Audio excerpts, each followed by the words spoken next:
Before the Second Punic War erupted, Rome and Carthage dominated the Western Mediterranean.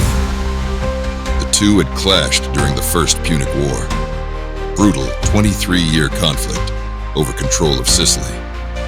Rome emerged victorious, seizing Sicily, Sardinia, and Corsica, leaving Carthage humiliated but unbroken.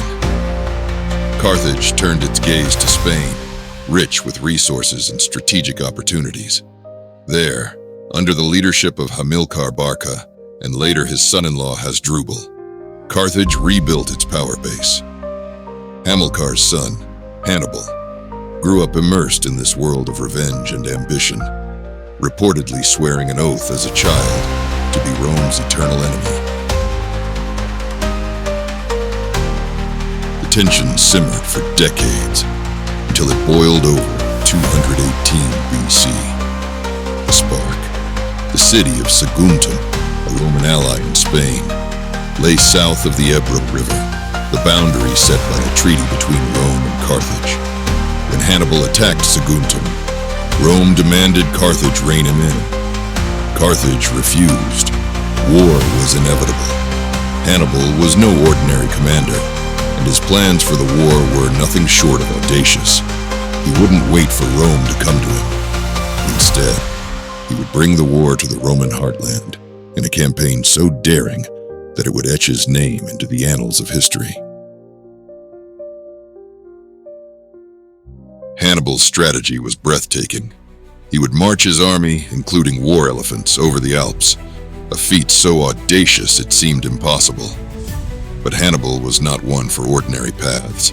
His journey was brutal. Freezing winds, treacherous terrain, and hostile tribes took a devastating toll on his forces. Yet, against all odds, he emerged on the other side with an army hardened by the trials of the mountains. And so began a series of battles that would haunt Rome for generations.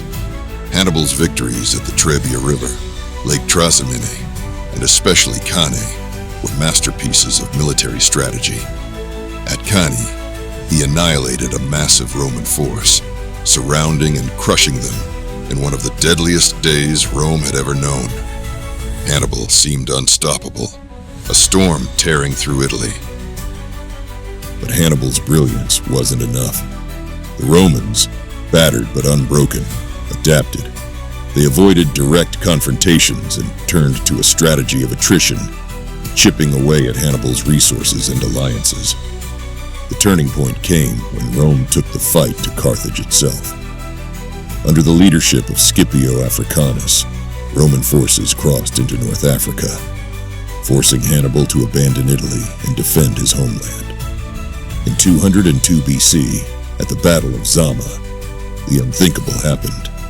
Hannibal was defeated.